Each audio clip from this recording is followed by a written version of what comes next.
What's going on, everyone? Welcome to another Bros Talking Soccer podcast. My name is Dave Knittel. Today is Wednesday, June 27th, and it is day 14 of the World Cup. We're going to be recapping today's matches. Now, my brothers are off doing things in the world, so I have a very special guest, John Collins from the Game of Football podcast. John, how you doing today? I'm good, thanks. Yeah, really exciting day of football, so it's hard to be bad after a day like that. Exactly. I'm excited too. Can you tell us a little bit about the Game of Football podcast? Yeah, we produce podcast content throughout the Premier League season. We do a podcast which is basically reviewing each week of Premier League games, but we also try and talk about a subject matter each week. So sometimes it's lighthearted, what counts as the greatest player of all time? What's the standard stuff. But we also do things about kind of potential dangers of modern equipment to players. And we've dealt with some quite hefty subjects like anti-Semitism in football. And we just try and mix up so there's a bit of reviewing the hot topics of the day, but also trying to look a bit more widely about some of the cultural aspects as well. And for our sins, we do a second podcast each week about Fantasy Premier League as well. So churning out a fair bit of content when the Premier League season's going. That is awesome. And we have linked to John's Twitter in the video description. And John, if you have a website or something like that, send it to us and we can put that in the video description as well. Podcast listeners will have that. Sound Great, good? we'll do. Awesome. Yeah. Cool. So if you are watching live on YouTube, welcome. Thank you for tuning in and watching live. Feel free to interact with us as we go along here. Use the chat feature. We would love that. If you're listening to the podcast, thank you very much for listening. But we also record live on YouTube about 15-20 minutes after the last match ends of the day for the World Cup. Now let's get to the matches for today. So we had Group F starting off this morning. I'm not sure why they reversed the order in E and F, but for whatever reason, F were the first matches of the day. So we had Mexico versus Sweden and South Korea versus Germany. Let's talk about the Mexico-Sweden game first. That finished 3-0 to Sweden. John, what were your thoughts on the match? I'll be honest, I was a little surprised that it was as comprehensive to either side. Sweden seemed to have really sort of found some comfort in themselves with being as workmanlike and organised as they are. I just really didn't see them putting three past anybody at any stage. Mexico, I don't know. I've started to think that they've started to look fatigued towards, understandably, the end of the Germany game, but it really stood out the Korea game. So as that second half went, they did look tired. I just didn't expect them to go three without a response. So it was a bit of a surprise to me, to be honest. It was a surprise to me, too. Before the match, I expected it to be tight. I expected it to be 1-1 at the end. And, Sweden just looked like they were solid defensively. And like you said, they haven't exactly scored a ton of goals in qualifying and then throughout the World Cup, but they just exploded on the scene today. And I think Mexico should be a little bit worried for how good they looked in the previous matches. Now, the first...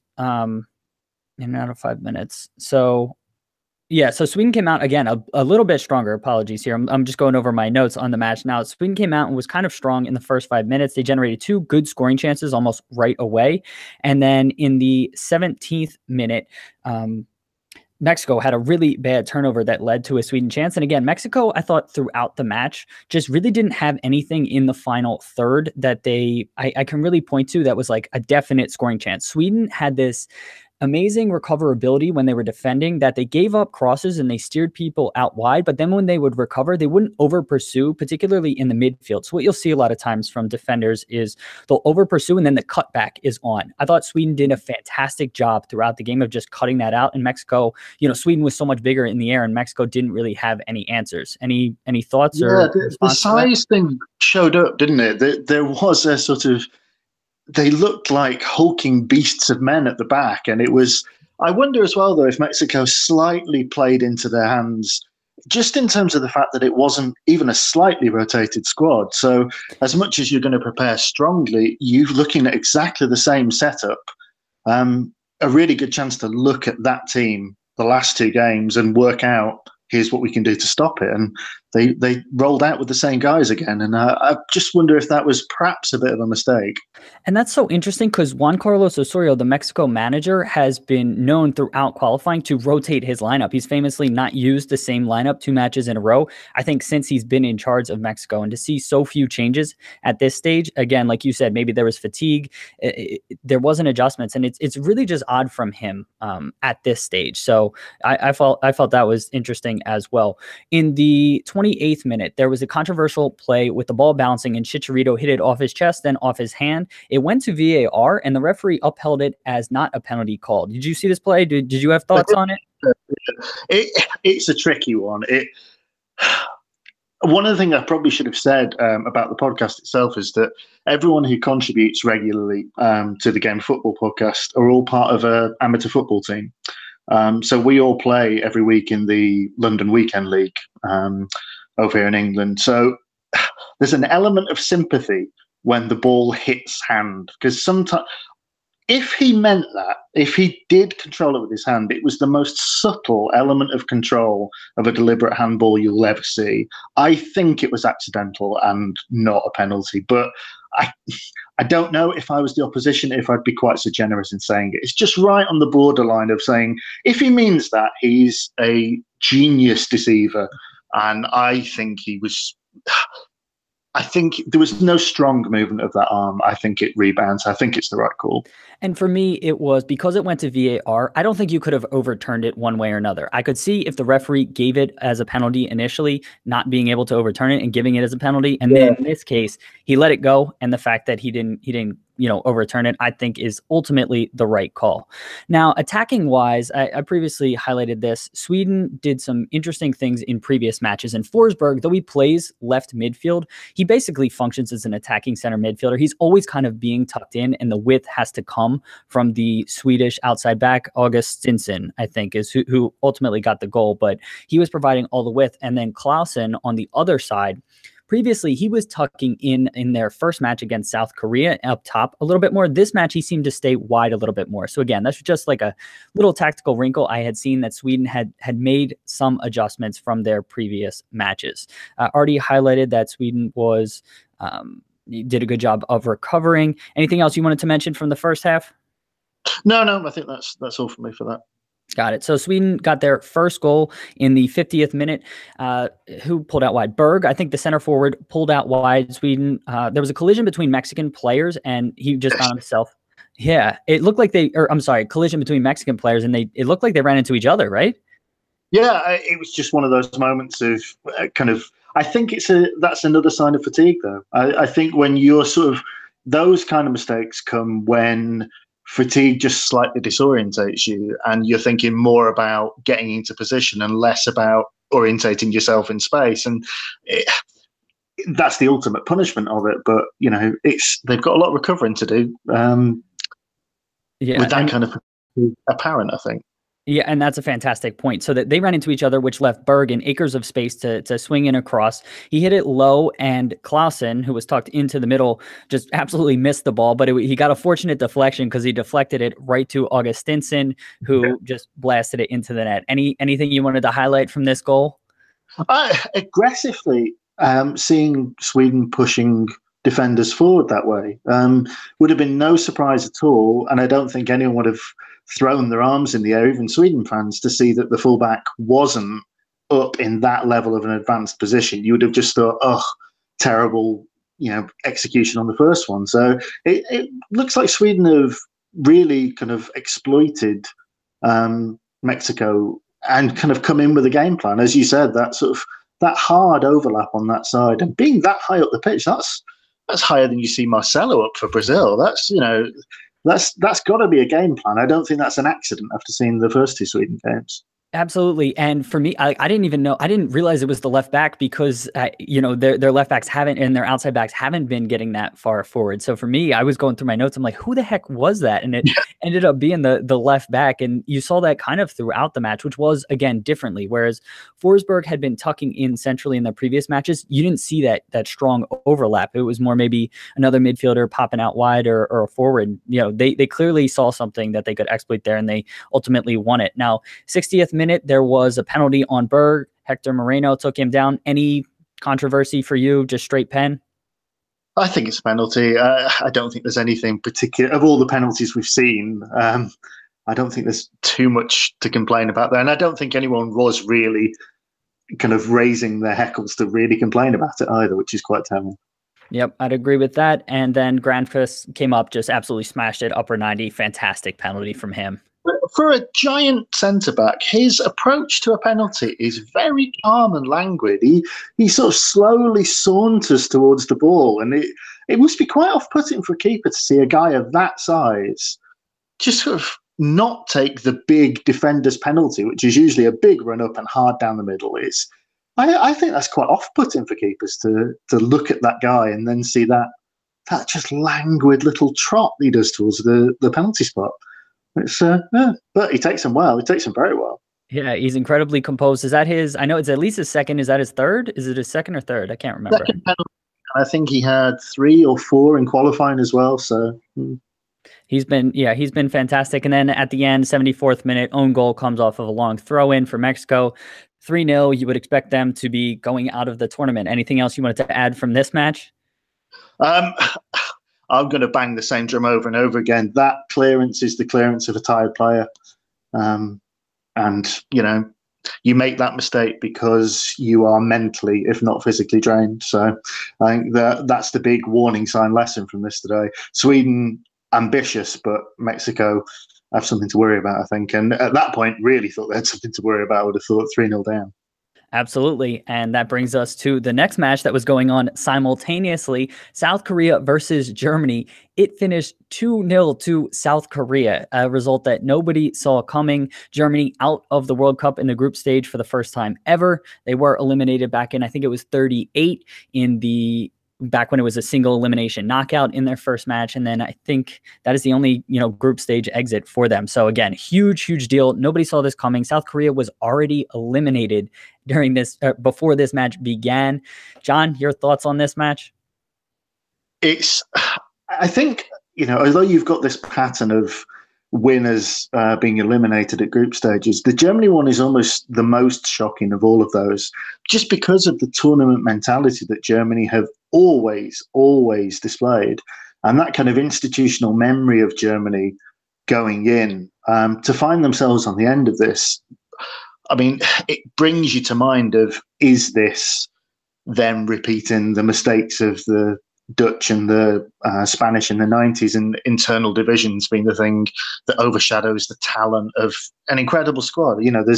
There's barely a weak spot in that squad. So they didn't go out because they're bad footballers. There's something else going on over and above that. So was this a result of, everybody likes to talk about how calm and cool and collected they are under pressure, but was this a result of them lacking urgency? Was this complacency from winning the last World Cup? Was there any element of that? Or do you think, it's a different cycle, different players? Is that not the case? The thing that struck me was going into the Brazil game, which we'll come on to, how strong Brazil started with energy, and Germany didn't seem to have energy and haven't for this World Cup. And going before the World Cup, there was warning signs in the Saudi Arabia friendly that they scraped to win. But they, even with 15 minutes to go, I'm thinking, well, the players they've gone so top heavy. This would just be like them to not deservedly, but they'll get a 1-0 out of it. I wonder if I don't think you can say calmness is ever going to be a problem. I'd say more a lack of energy. And I think that it's hard to avoid, as cheap as it may be, to say that there has to be something over and above, because that set of players, you hear the divisions that have been talked about before with the Bavarians and the atrociously named Bling Bling Gang, that was coming out about have you not heard about the Bling? You're going to have to elaborate on this one for me. Stories that came out after the second game in Germany, we're talking about divisions within the camp, okay, and how the Bavarians, the basically Bayern Munich players, of German origins, very typically Germanic, were butting up against the influence of essentially the Bling Bling gang, as they were tagged in the German media, who were identified as being now. Oh, this is a test. Can I remember who was in the Bling Bling gang? This is not what you expect on a football podcast, is it? It was Draxler, Boateng, Ozil, Khedira, and it was just talking about divisions and whether true or not. I don't know. I mean, you look at divisions. Like they're flashy. Is that why Bling Bling? Yeah. Okay. Yeah. It's the idea that they're, Boateng's hundreds of pair of shoes and Draxler's extravagant lifestyle, and how that butts up against the sort of the Hummels and the Muller approaches to things. So I think that's media mischief more than anything. And it's easy to go towards this idea that you could go back and link the Gundogan and Recep Tayyip Erdogan stuff from before the World Cup. You can talk about how kind of race and ethnicity split Spanish and Dutch squads previously. But honestly, I think it's leadership. The last two tournaments, last Euro 2016, Podolski and Schweinsteiger are still there. Go back to the last World Cup, throw Lahm on top of it. If those divisions were always apparent, maybe they were, but they were held together by on-the-pitch leaders. And I don't know who the leader is on that team. I really can't pick a single person out. And the leader on the sideline's been there a long time. Maybe that leader on the pitch, who is it now? Yeah, that's a really good point, and I love that they're using like a early 2000s slang term for this. They didn't come up with like a new one, but that's hilarious that they're called Bling Bling. Now talking about the specific match, this was the one I was only partially paying attention to. I was mainly paying attention to Sweden-Mexico because I thought the result was kind of Well, I was the other way. I was paying most attention to this one, actually. Okay, well, that's good. That's fantastic. Now, from my just quick, glances over, it looked like Germany was pressing a little bit higher initially. It looked like South Korea, though, had chances, and they had just terrible finishing, which we've seen throughout the World Cup for them. They get into good chances. I thought they could have gotten a result against Mexico if they were better at finishing, and you saw that again in the first half. At least I did as I was glancing over. Is that accurate? Were they getting into good chances and just not finishing? They were, yeah, time and time again. The first half, there were a couple of good chances where you'd say, oof, Germany rode the luck. As the game went on, the number of times Korea got in, understandably, as Germany realised the urgency over and over their pushing form, and oddly reminiscent of England-Germany in 2010 when England pressed really high, really soon, and left holes at the back for that 4-1 game. But it was the number of times that the Korean forward players checked back when they were effectively through on goal, the hesitance to shoot, the coming back inside, really let Germany off the hook. Although Germany did start. I mean, talk about the start. They pressed. It was Gangen pressing. It was as you'd expect of a modern German team. Although nothing else was as you expected of a modern German team, and the energy wasn't there. And yeah, it was interesting. A lot of players in a similar vein on the field, although they weren't in each other's spaces necessarily, but it was it just lacked the urgency. They seemed to trust the inevitability that they were going to make the chances and score. All right, interesting. Now, the other couple tactical things that I had seen just from glancing up, it looked like Hector, the left back, kept getting very far forward and almost tucking in centrally, almost as like a center forward. We saw that with Kimmich in their first match, and it was leaving all kinds of gaps there. Is that something that they were doing throughout the match? Again, I looked up and I saw it happen a handful of times, but did you happen to notice that? I think it was, if it is planned, I'd be surprised. I think it was a function of the urgency. Okay. There was a lot of attacking threat coming down the Korean left, less so on the right. I think he saw an opportunity to make space and has an intelligent enough midfield there to make something of it. I think that was more in-game exploiting the way Korea was setting up. But yeah. And along those same lines, Werner, though he was, from a lineup purpose, he was a center forward, but it seemed like he kept floating out wide to the left. I thought he had a ton of success when they played against Sweden in that instance, but he seemed to kind of be doing that, even though they didn't have a center striker. Was Ozil playing a false nine when he was doing that? What was happening there? Because I wasn't watching. Yeah, Ozil was hard to keep track of actually, and not in the necessarily positive way that you'd want from the deep line. Well, from whatever position it is that Ozil's best to play at. I think he's an incredibly talented player, but I can see how people get frustrated. Werner, I feel for Werner. The amount of kind of lauding that was going on of him, rightly a talented player, but Germany have come into this light, and he was sort of trying, I think, to pull centre-backs away to make space for those creative German centre midfielders to hit.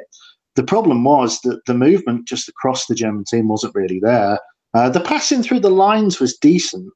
They would, make the spaces and they would find space, but it was what happened after that. It was lacking. There didn't seem to be a cohesive plan, and I don't think people were being quite brave enough to say, well, the ball's been played from Cruz to Ozil. He's found some space. Where's his three options? Where's his next runner? It seemed like a lot of people waiting, and Werner, once the panic really sets in, Werner gets thrown out to the left as they put Gomez on up front. So he sort of continues in that vein. It's a big role for Werner. He's come from being a lauded, talented player with Leipzig, but he's never come anywhere near this level of experience. And this is somebody who had to be substituted for a game of the Champions League because he was feeling nauseous because of the crowd noise. It's a lot for him to take on. I thought he did okay, bearing in mind he's a young, untested player at this level, given a bit of a thankless task, given the lack of other movement. Interesting. Now we have a comment from Banana Boy 12 on Twitter, on YouTube here. So he personally only rates Ozil and Ter Stegen as world-class German players. The rest, he doesn't rate them as highly. Do you have any thoughts on that? I mean, I personally do. I mean, I rate Kimmich right up there. I think Hummels is the best center back in the world. I have that in my notes here. I think Cruz is a world-class player. So I'm just going to go ahead and disagree with you, Banana Boy. But John, do you have any comments there? I think pure footballing talent, Ozil is astonishing, but his application in games, I can't remember the Barca player that said it when he was at Real. Well, he just gets to do whatever he wants. There's no discipline. He just gets to wander and he's got great technical ability, but I would certainly say, not to get into an argument at what constitutes world class.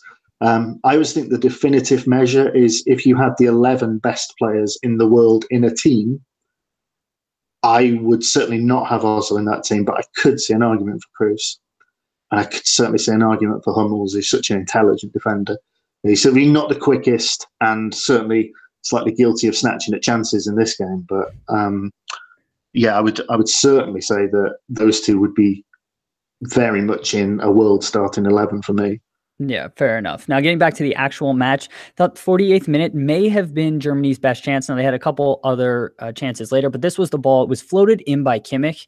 Fantastic ball, but it was hit with not a ton of power. And so Goretzka got his head on it. But again, because it wasn't hit with a ton of power, the goalkeeper for South Korea, Cho, was able to react and make it. It was a very nice save. But again, if there was just a little bit more pace on the ball, it may have resulted in more. Any thoughts on that particular play?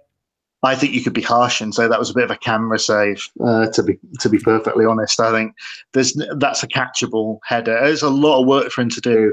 You've got to have incredible neck muscles to get that kind of ball across. It was, like you say, placed in a great position, but to make the most of that kind of cross, you need to be having a straight run onto it and then meeting it with your forehead. And he's on a bit of a hide into nothing there. And I think the keeper made a spectacular camera save, and sponsorship deals are plenty with that shot of him saving that game to follow, I think.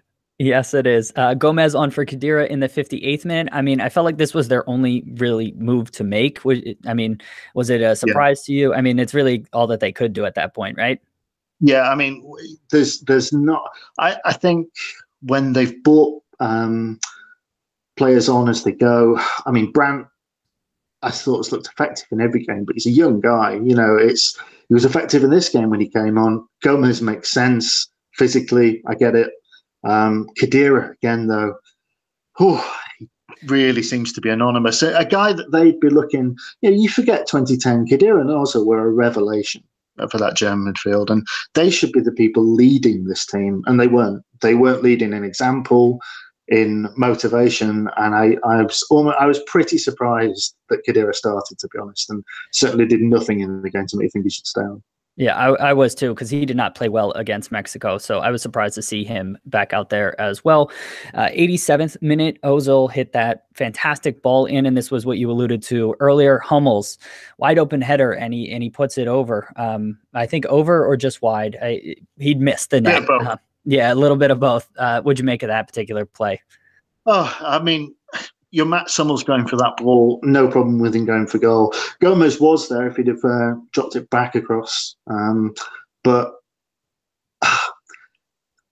it's fine. You know, you've got to go for that. I think no player anywhere, world class or not, is immune from the nerves of a situation. And, you know, keeping your head in that kind of situation is unimaginably tough.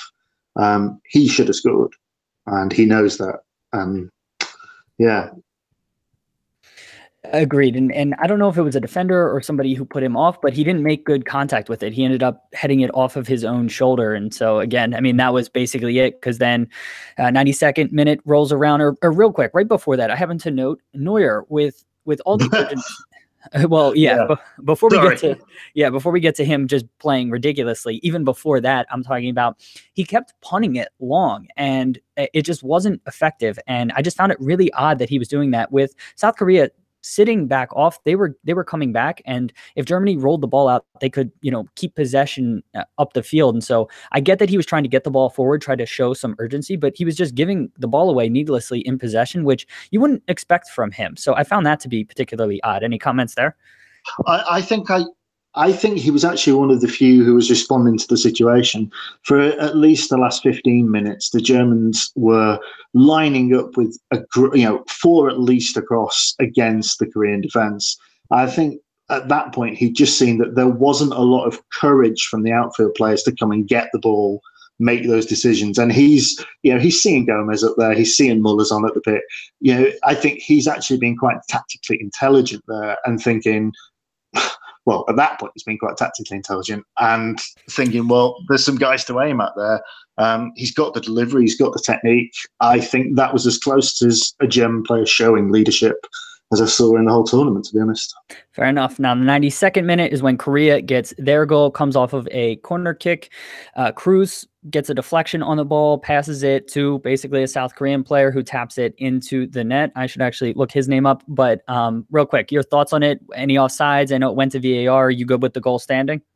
Great with the goal standing. It's impossible that that's given without VAR. Absolutely no way anyone can see that ball is played by a German player. Just no way. The movement of it looks like a Korean pass.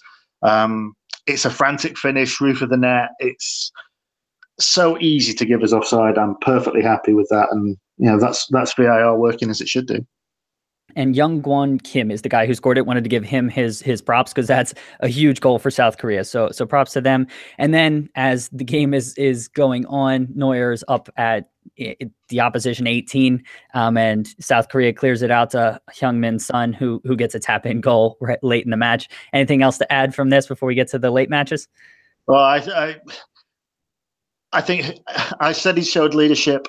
When Rene Higuita's looking at you and saying, "Oh, that's taking it a bit far," I think you know that your head's gone as much as everyone else's. But I love a ball played through from your own half, not offside. You don't see that very often. It's one of my little personal joys in football. So good on him. Maybe that's enough to keep me off military service. There you go. Yeah. Hopefully. I mean, that's a whole interesting story in and of itself. So highly encourage people to go research that. We're not going to get into it here. So the Group F finished. Sweden on 6 points in first place due to tiebreakers. Mexico in second place, also with 6 points. South Korea in third with 3 points. And Germany, world champions, finishing bottom of the group in fourth place, also with 3 points, but due to tiebreakers, finishing in last. Crazy stuff. Now let's talk about the later matches. We got Switzerland versus Costa Rica and Serbia versus Brazil. Let's talk about Switzerland versus Costa Rica first. That finished 2-2. John, your thoughts on the match? I, to be honest, I was a little bit surprised that there were any goals at all. This looked like one of the most nailed-on 0-0s of the entire tournament for me.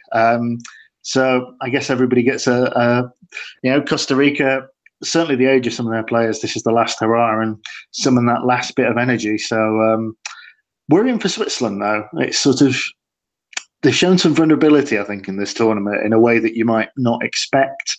See them as the sort of very, very stable defence with a couple of guys capable of doing more, and with something on the line still, certainly finishing position here, I would have expected a bit more concentration. And I was a little concerned to see them in that position, to be honest. I can understand that to an extent, but I can also understand a little bit of let up from them. They just had huge results against Brazil. Getting that draw was a big result for them. And then Serbia, all the emotions that surrounded that with Xhaka and the Shaqiri storylines. So I can understand them, maybe having a little bit of a let up. And for me, I mean, we'll get to it here, but I don't think that last call was actually a penalty. I thought Joel Campbell, who I know from CONCACAF, we played against him many times. He's very crafty and good at going down for certain calls. So I thought this game should have finished 2-1 to Switzerland, but again, finished 2-2 and unfortunate because the goal deflected off the keeper's head. But we'll talk about that. Oh, yeah. What's that? Yeah, that whole incident. Yeah. So we'll get to that as we go along here. Costa Rica, I thought, was generating some good chances. They're having some crunching tackles in there. 31st minute, the goal comes for Switzerland. Jamali, who smashes it in. So there was a cross by Lichtsteiner. Great ball, and Bolo rises up and does a really smart play. He heads it back into a danger area. You see a lot of strikers maybe sometimes try to go for a goal. It's an acute angle. He's kind of fading away. So I thought he just did fantastic to knock that back down into the danger area, and Zamali comes in and just smashes it home. John, what'd you make of the goal? It was really interesting to see notes in the intelligence from Bolo. He is a good player. And a bit of rotation from Switzerland to have him starting, but I think he made a fairly decent case for himself to stay there. They've not exactly ever had a cutting edge up front, certainly not in the last sort of 20 years of Swiss football, and he looks like a really interested, talented, although suffered with his injuries this year. But it'd be great to see that kind of intelligence. Might give Switzerland something that they've never really had in a tournament before. So. Absolutely. And he's been hyped up at the club level with Schalke for years. I mean, I remember reading and hearing about him for years. And like you said, he was unfortunate because of the injuries, but he's supremely talented. And if he can stay healthy and keep developing, I mean, he could develop into a world-class striker for them. So, we'll continue following him throughout the tournament. I thought Shaqiri was very involved, as you would expect, through in the attacking play. It seemed to be, this was the game I wasn't watching quite as much, but from my perspective, seemed to be when I was glancing up, he was involved in making dangerous passes or dangerous crosses. Did you happen to see any of that? On and off. I must admit my attention was on the other game a little more than this one. So it was sort of major incidents caught my eye more than the actual flow of it. Yeah, and so that's what I was kind of doing too. So I wasn't sure if that was more the case or just when I happened to be glancing up that seemed to come. Now, Costa Rica got their equalizer in the 56th minute. Great header by Kendall Waston on a corner kick. So ball was served in by Joel Campbell. Fantastic ball. There was a little bit of a push on a kanji by Waston, but when you're in the box, I'm fine with that not being called, and he was just stronger. And again, I think just a good, solid header. 1-1. Anything on this play for you that you wanted to highlight? It's a contact sport, and that's what happens when you're in the box. You see far, far worse than that, and he will not feel like he was fouled. He just won't. Yeah, and he didn't protest too much either, so just wanted to bring that up. And Bolo had a really good cross in the 78th minute that ended up being headed onto the bar. So again, I thought he just had a very good match, and Bolo did. Swiss got a goal in the 88th minute, so a cross came in by Zakaria, low cross into there, and Dermic, D-R-M-I-C, that's how I'm going to pronounce that, Dermic. Yeah, composed, slotted finish, just right into the lower 90. I thought that was a great ball and a great finish from him. Anything you wanted to highlight on this goal? Well, very good cross, an awful lot of space. It is very much the last minutes of a team that know they're going out with that cross. But it's he's obviously watched Marcus Rojo last night. There's some similarities there. Yes, he did. Now, the 92nd minute, that's the kind of the only controversial play of the game for me. Joel Campbell was dribbling along the sideline. He cut into the box, and right at the edge of the box, he did what some might consider a clever play. Others might consider it a cheap play or whatever. So he stuck his right leg out and almost between Zakaria's legs, who was the Swiss defender running back. And so it looked like Zakaria ran him over when in fact, Joel Campbell really initiated that particular contact. It was called a penalty. What did you make of this particular play? Entirely understandable how that's given as a penalty, even with VAR. And some credit for, if you're of a mind that the dark arts have a place in football, there is an incredible talent to being running at reasonably high speed and being able to throw your own leg in between another man's legs. You do have to have a certain instinct, though. I know on our team, there's only maybe 2 or 3 people who I play with every week who've got the ability to think, oh, I could draw a foul here. Most people would look ludicrous because it would happen 4 seconds after they thought of it. So that's a player who's done that before, as I think you were intimating earlier. It's cheating. It takes a bold referee to say that. Perhaps it takes a referee who's played to see that. That's another debate entirely, but I can see why it's given as a penalty. But dark arts in the extreme for me. In a strange alternate dimension where I'm reffing that, I'm not giving that.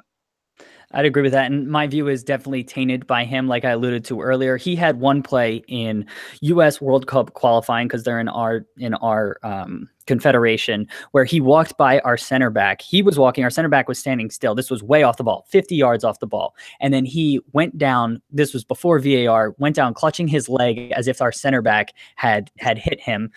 Our center back got a yellow card. And that's just one example that I can remember just right off the top of my head. So he is very much into the dark arts and clearly he's good at it. So the resulting penalty, Ruiz smashed it into the bar, bounced down off of Sommer's head into the back of the net. Own goal, unfortunate for him, but the match finished 2-2. Anything else you wanted to mention from this match before we move on? No, only a little thing for people to go away and Google. FIFA are currently trialing a change to penalties in open play where the penalty would be a closed action. And you take the penalty, you score, it starts again, you miss, it's a goal kick. I'm not quite sure how an instance like that, where it's a keeper own goal off a rebound, would fit. Just really unlucky for Sommer. And maybe he's unlucky not to be playing at the next World Cup when maybe that wouldn't have been given as a goal. But yeah, hard to say anything more, really. That is super interesting. I had not heard that, but yeah, that'd be really interesting. It's kind of like a free throw in. Of proposed potential changes that are currently in a 3-year trial. Perhaps a conversation for another day, but yeah, that's one of them. Absolutely. Yeah, we'll definitely talk about that on the podcast at some point in the future because that's super interesting. Now, last match of the day, Brazil versus Serbia. This match had both teams were still alive. Costa Rica had already been eliminated. So this was the match I was mainly focused on. And I think you were as well, John. Absolutely. Yeah. Finished 2-0 to Brazil. What was your take on the match? Brazil, to start with energy again, which they've done in every single game, started with good energy. They've not maintained it. This was a game in which they, for the most part, I think, did what looked like the moment where they might not be in the second half turned out to be just the way the tides of a game go back and forth and a little 10-minute spell of lacking control. But the amount of energy and calmness. There's a strange thing to the Brazilian attitude to game where it can be a little overwrought. There's so much nervous energy with the Brazilian team. It's so hard to know whether that first 20 minutes of energy is going to be rewarded or punished. But there did seem to be an element of control. And I just thought throughout as well, I thought Coutinho was fantastic. Really, really ran that team today. Absolutely. I think he's been their best player this entire World Cup. Now, one quick thing I wanted to ask you before we get into, breaking down the match. Tite, the Brazilian manager, has this weird policy of rotating his captains. So we saw Miranda was the captain today. Have you heard about this? Is there anything to this that's weird or odd? Are you okay with it? What are your thoughts on it? I find it odd. I think what it perhaps speaks to is the fact that he doesn't have, or doesn't believe he has on that team, an on-field leader. Someone who, as a manager on the sidelines, it's very difficult once the game started to instantly get over your message. You do need somebody to help you, to be your lieutenant. Perhaps he looks around and doesn't see that voice and sees the best way to do it as then making it a collective responsibility. And so rather than it being the frivolous, everyone gets a turn, is it ego? What's going on? Isn't this just, I think perhaps he's looked around and said, well, there are some apparently relatively fragile characters in that squad. And I wonder if it's a response and a way of saying, well, actually, you're all responsible for this. You're all getting a turn at captain. So, just because you haven't got the armband on today, maybe you take the memory of the armband into the next game and do something from that. So much generous response I can give, I think. Yeah, because I think for me, these are professionals, and there's a certain point where you got to get over it if you're not the captain. But I can see him maybe trying to manage egos, and so maybe this is the way that he finds to be most effective. Now, getting to the actual match, I thought Milinkovic-Savic, it was interesting seeing him playing a deeper role. We've seen him playing more as that attacking, kind of fulcrum attacking midfielder, and he was dropped next to Matic in this particular match. I think Milivojevic, I'm going to try to get these pronunciations right. I go number, take your pick. Yeah, number 4 on Serbia. Yeah. He was out. I believe he may have been injured, but again, it was interesting seeing him play a little bit deeper. I hadn't been overly impressed with his defensive contributions, so I was mainly watching him in this match from that perspective. I thought he did okay. He's got a little bit of that because he's such a big body. Doesn't look like he's running hard or trying hard a lot of times, and so again, it was interesting. I thought he played all right. He was trying to force the issue and a lot of times attacking. The other thing that I really liked from his game is he would get the ball, he would pass it, and then he would always want it back. He was always making himself available and moving. And so you don't always see that. And so again, I thought that was great for someone who's, I think, 23 years old. So a good young player. I think he's got an incredibly bright future. Any thoughts on Milinkovic-Savic? Yeah, just echoing what you're saying, really. He's certainly not the finished article, and a lot will depend on the next couple of years. But when you see signs of somebody wanting the ball and wanting to take responsibility like that, I think that's, even in a changed role, there's a lot to come from him there. And so switching gears to the Brazilian side, I thought Gabriel Jesus had a somewhat anonymous game for a lot of it, just from the perspective of him at center forward. He can play very well sometimes, but other times he can just get lost in the game. And I thought that he wasn't quite on the same page as Neymar and Coutinho. And so for long stretches of the match, he wasn't involved. And for how talented he is, I don't think that can happen. And then there were a couple instances where he got himself into good positions and then he just wasn't aggressive. He was looking to pass. And then finally, when Coutinho came out of the game, it seemed like he came alive. And, I don't know if there's anything deeper to that. Do you have thoughts on if Firmino should start? What did you make of Jesus' game? I think he struggles a little bit here with the fact that he's come from a position where he's relatively protected at club level. He's rotated in and out, for better or worse. To be the star man, the striker for Brazil, is a lot of responsibility, and he perhaps needs a little bit more focus towards him. The focus will never be on him with Neymar in that team. And I wonder if there's an extent to which he knows he's second attacking fiddle here. And perhaps the weight of the changed roles of Sugar, because he's been relatively anonymous. And I think I understand why he's in over Firmino, the more advanced player, the ability to push a defense back a little more. But he's not made the strongest play for places in the knockout stages after those 3 group games. And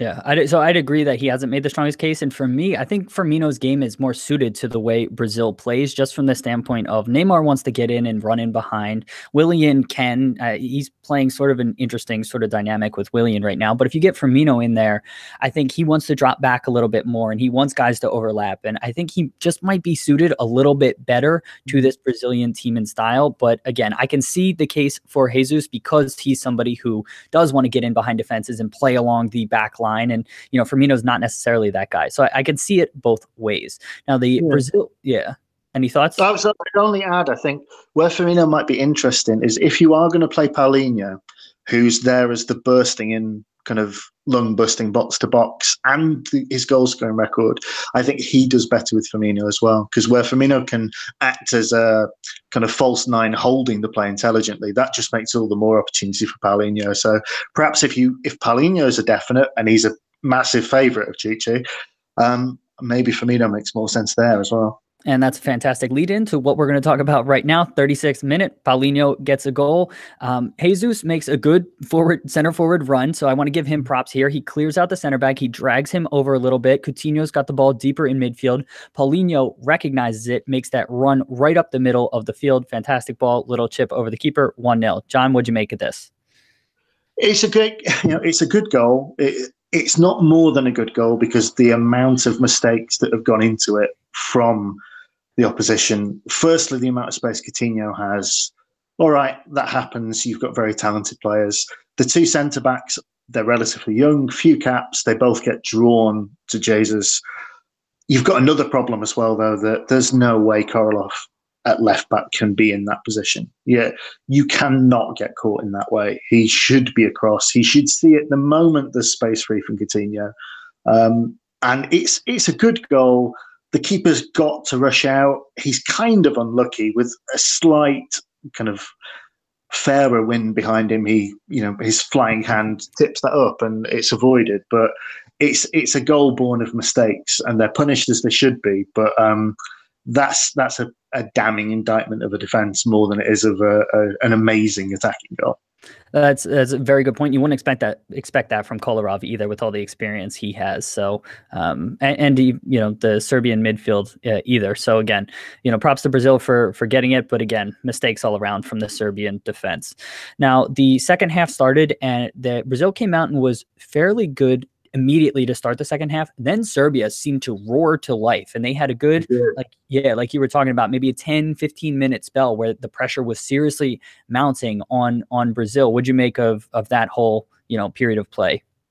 I think it's the positive of getting yourself in 1-0 at half time, knowing you need to score. You can also, those players look around and it's Brazil and there's an aura to it and there's some astonishingly good players in that Brazil team. But you can at that halftime and go, look, we've got great players. We can do something here and we can get amongst them. And they did. They put themselves about as much as they possibly could. They really, really applied themselves. And it's a huge credit to the staff and to the mentality of the team that they knew it was their opportunity to come out. And they did everything I think they could have done. Yeah, so props to them. And then somewhat against the run of play, Brazil earns a corner in the 68th minute. It gets swung in by Neymar. Miranda does a good job of, I don't know how much he was trying to do this, but he clears out two Serbian players at the near post. Thiago Silva, just a wide open header there, blasts it in at the near post. Serbia doesn't have any men on the post, but with the speed that was coming in, I don't know how much that would have blocked them. But I know I'm a big proponent of having men on the post. John, I don't know if you have thoughts on this goal. Man on the post who's anything above 5'8", it hits him in the face. I don't quite understand the mentality that has no men on the posts. Thank you. It's those bullet header moments where you need somebody there and it doesn't go in. There's no player on that pitch who gets put on the post, and I think it's a relatively cardinal sin, especially when you look at the positions of the Serbian defenders. There are people, to use a cliche, marking space, and that space could have been much better occupied on the posts. It's obviously the way they've chosen to do it. They've not done it through the tournament, and it's a punishment for it there, I think. Absolutely. Now, anyone who's listened to the podcast, I've hammered this home on at least 3 or 4 podcasts before. I am a big proponent of having men on the post. It just doesn't make sense to me not to have men on the post. Now, the rest of the match was fairly just rudimentary. I mean, there wasn't a ton of big chances either way. It ended up 2-0. One thing I wanted to note, and I kind of touched on this earlier, I thought when Coutinho and Neymar are both on the field together, just Brazil's attacking play is just so focused going down the left side, and especially when Marcelo's in there. We didn't even touch on this, but Marcelo came out very early in the match, apparently had back spasms, didn't amount to anything. And Luiz is a good defensive player, but just doesn't have the same attacking qualities. That's something to look out for moving forward. But I just thought Brazil's attacking is just so tilted towards the left side, and Willian almost just gets left out on an island a lot of times from an attacking perspective, doesn't even get supported. And for me, if I'm defending or if I'm coming into playing Brazil, I don't know why teams aren't forcing them down the right side maybe a bit more. I don't know. Do you have any thoughts on just how tilted they seem to be to the left? I mean, I think it actually helped them with Marcelo coming out. The way Serbia had set themselves with an attacking player at right back, I think that's ambition rather than kind of a poor piece of management. I think that's an attempt to exploit the fact that you've potentially got Brazil set up with three players who have no particular instinct to defend. And I think there's an enormous hole there.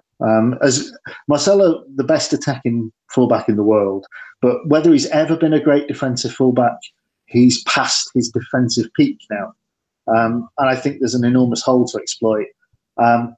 Luis there makes sense for them going forward, I think. It could be a blessing in disguise because, as you say, I would not be looking to force them on the right. I'd be inviting them into that space and then going right at them in behind. Yeah.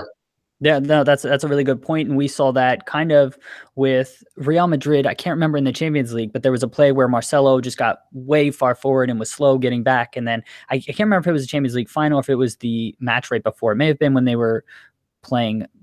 Did they play Bayern? I can't remember, but I can't remember the exact specifics, but Marcelo's going to leave space to exploit. And if you can hit them in the right way, in Mexico, they're playing next time. We saw them able to defend against Germany and exploit space as Kimmich came forward against Germany. I mean, we might be able to see them do something similar to Brazil. So we'll follow that. Yeah. Mexico, Brazil, I think Mexico have got a tough task, but Brazil is good for them. I think it's a team who they're not expected to beat. They'll have to raise themselves, and they will, because it's a game against Brazil. And after what they did to Germany, there's a template there to follow again. All the weaknesses Germany have that way, I'd say they're more so for Brazil. Yeah, I'd agree with that. So then Group E finished final standings. Brazil on 7 points in first place, Switzerland on 5 points in second, Serbia in third with 3 points, and Costa Rica down in fourth with 1 point. Before we get to talking to our matches for tomorrow, I wanted to quickly mention our partner, StadiumScene.tv. So we partner with them. They are a travel blog for people going to stadiums in the U.S. So if you're going to baseball game or a soccer match or any other sporting event, you want to check out StadiumScene.tv to look at their user recommendations on where to eat before the match, where to park, so on and so forth. In addition to all of that, they partner with content creators like us at Bros Talking Soccer. They got a bunch of others for podcasts, videos, blog posts, so much other stuff. It's soccer, it's baseball, football, all the different sports. So go to StadiumScene.tv to check them out. We always appreciate them. Now, regarding tomorrow's matches, we got Senegal and Colombia kicking things off, along with Poland and Japan. Those are the first matches. And then the second matches are England versus Belgium and Panama versus Tunisia. John, you want to break down maybe the early matches first, or what you're expecting quickly? I think the early matches are the really most fascinating of all of them to go. I won't take any argument anyway that there's a clear favourites to come through from this group. Japan, probably the weakest team of those who could go through, but I do think they've perhaps benefited somewhat from the manager change, insofar as when you've come from working under a manager who's attempting to make you into a more direct style that you're not comfortable with, some of those traits stay with you, even when you go back to playing the more technically savvy game. I think they've benefited from, there's still a ghost of a memory for them of the more direct play. And I think they've looked less like a sort of tiki-taka imitation team this tournament. They've looked like there's something more to it. And I think that ghost of a memory has helped them. So I certainly wouldn't be writing them off. I do think if you've got James and Quintero for Colombia, that is an awful lot of attacking potency. And obviously this means so much to Falcao as well.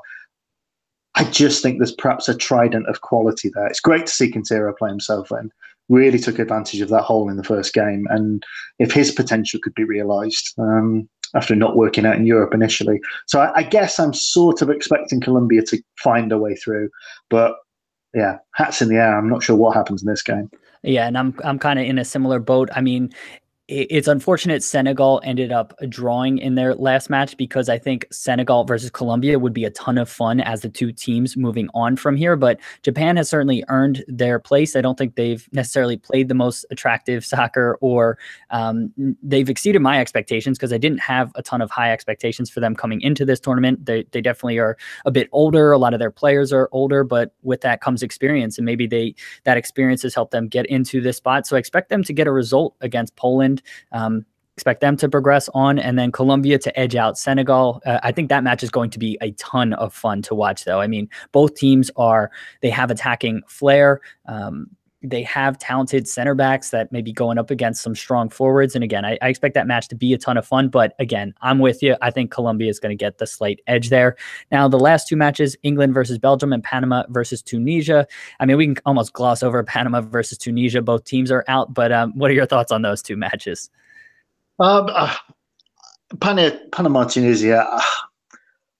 I'd sort of expect Tunisia to do better, but I mean, this is a game for the fans of those nations, very particularly, and a big game for Panama to see themselves out of the tournament. But my attention won't be focusing that way, particularly for tomorrow. And unsurprisingly, perhaps given the accent, it will be on England versus Belgium, which could be a bit of a doubt square, I fear, actually. Roberto Martinez has talked about such a heavy rotation of his squad. I would be surprised if Southgate didn't at least partially rotate his team as well.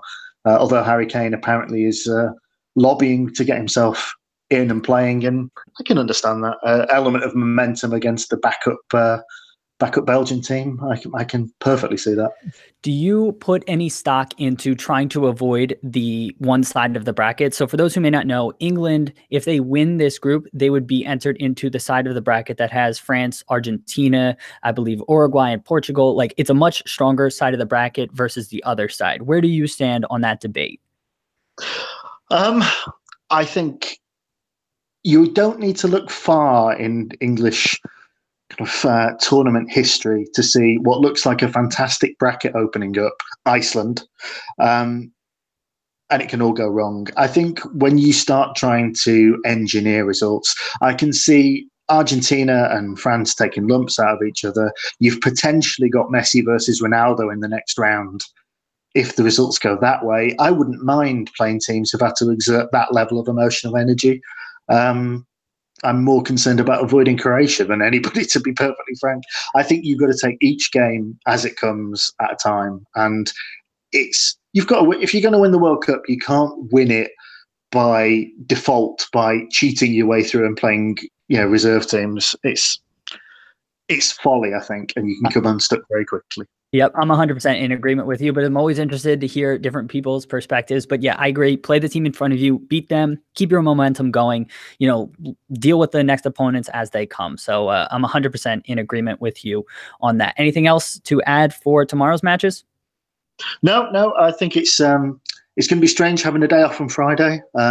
It's certainly a shame we can't have the people's final of Morocco against Peru. It'd be great if they were invited back for an exhibition. Best two teams who've gone out of the tournament so far. But yeah, hopefully it's not a damp squib and it's a great day tomorrow.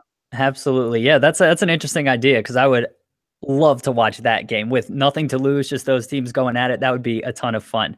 Before we get out of here, I wanted to give a quick plug. So I have a YouTube channel where I make videos about the history, culture, and philosophy of the beautiful game. It's called The Soccer Tavern. We have all kinds of videos on there, Premier League club history videos, history on different soccer terminology, but we also have national team history videos for all 32 teams at the World Cup. So if you are interested in them, they're about 5 to 10 minutes each, and go check them out. You can learn about, the crests of national teams, why the national teams' nicknames are what they are, how they've done in previous World Cups, and so on and so forth. So please go check that out. And John, you want to recap for people the Game of Football podcast? Yeah, we have 3 podcasts out covering particularly for the World Cup. They're listen anytime podcasts. We have the great podcast called The Greatest World Cup You've Never Seen, where we go back before TV was on and recap some of the excitement there. We have an hour-long in-depth cultural look at Uruguay, if you wanted to have a look. And all the things we were looking forward to about the World Cup, which we'll see how some of our predictions date in that one as well. So we've got some World Cup content, even though we're not live producing with the kind of commitment that you guys are. Awesome. So yeah, we will link to those, and definitely go give him a follow on Twitter, which we have linked to in the video description and the podcast show notes. So listeners, if you want to follow us, interact with us, we're live tweeting all of the matches at BT Soccer Pod is our Twitter handle. And if you want to email us, our email is bros.talking.soccer@gmail.com. And our website, please go check that out. You can read about me and my brothers who are not here right now. It's brostalkingsoccerpodcast.com. You can check out past episodes. John, thank you so much for being here. Been great. Thanks for having me. All right. We'll get you back on soon. Everybody go check him out. Listeners, thank you so much for being here, and we'll talk to you soon. See you, everybody.